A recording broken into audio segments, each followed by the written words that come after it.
देखिए, ये जो महागठबंधन के लोग आज बैठने वाले हैं, इनके बैठने का कोई मकसद नहीं। पूरी तरह से ये फ्लॉप शो होने वाला है, क्योंकि हम लोग तो कह रहे हैं कि नीतीश कुमार के नेतृत्व में चुनाव में जाएंगे, लेकिन महागठबंधन के लोग कहीं से भी ये कहने को तैयार नहीं है कि वो तेजस्वी यादव के नेतृत्व में जाएंगे। ये नेता मिलेंगे लेकिन दिल मिलने वाला नहीं है। ये पूरी तरह एक दूसरे के खिलाफ हैं।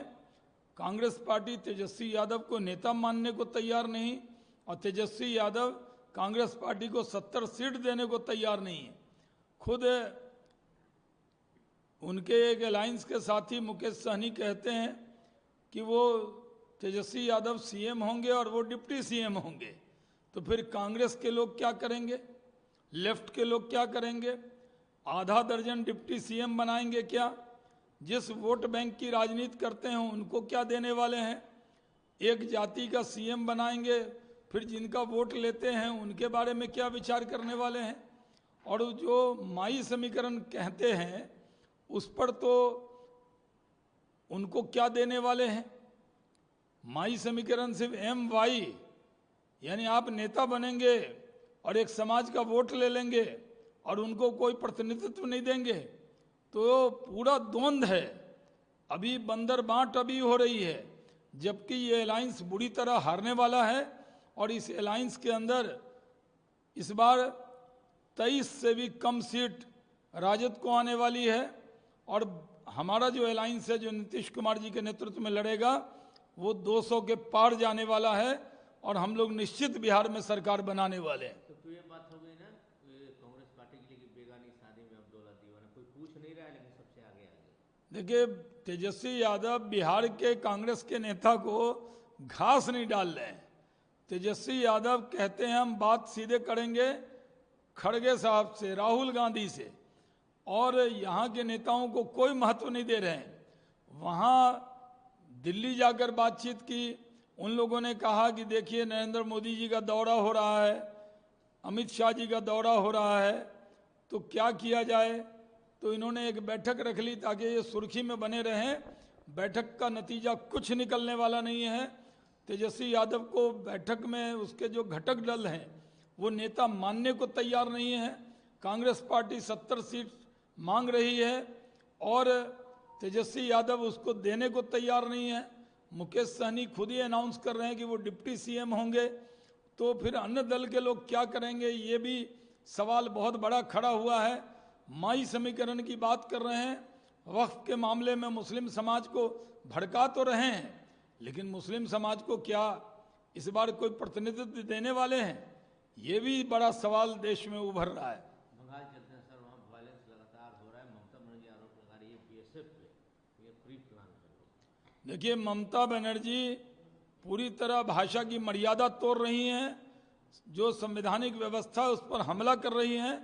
ये BSF पे आरोप लगाना, जो देश की रक्षा करता है, बॉर्डर पे रहता है और अपने सीमा को सुरक्षित करता है, उसके बारे में इस तरह का बयान देना ये दुर्भाग्यपूर्ण है। ममता बनर्जी को माफ़ी मांगनी चाहिए।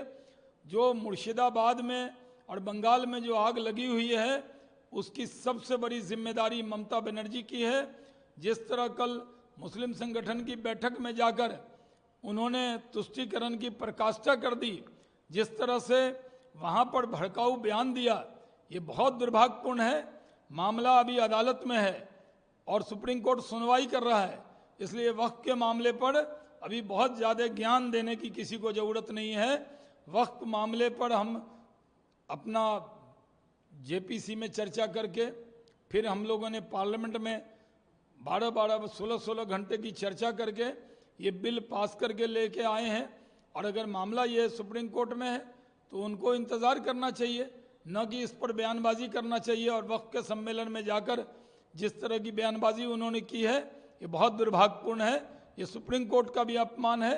सुप्रीम कोर्ट ने भी कहा कि जब मामला सुप्रीम कोर्ट में सुनवाई हो रहा है, फिर मुर्शिदाबाद में आग क्यों लगाई जा रही है? राहुल गांधी बोल रहे हैं कि केंद्र की सरकार सेंट्रल एजेंसी का मिसयूज कर रही है, और अखिलेश यादव तो यहाँ तक बोल गए कि ED को बंद कर देना चाहिए। देखिए, जो सवाल खड़े हुए हैं यंग इंडिया पे, जिसकी 38% भागीदारी राहुल जी की और 38% भागीदारी सोनिया जी की, जिस पर पहले से जांच चल रही, कोई नया मामला नहीं।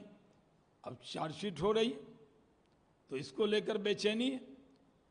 कोई भी भ्रष्टाचार में लिप्त होगा, बड़ा से बड़ा व्यक्ति हो, नरेंद्र मोदी जी न किसी को फंसाते हैं न किसी को बचाते हैं, तो जवाब देना होगा।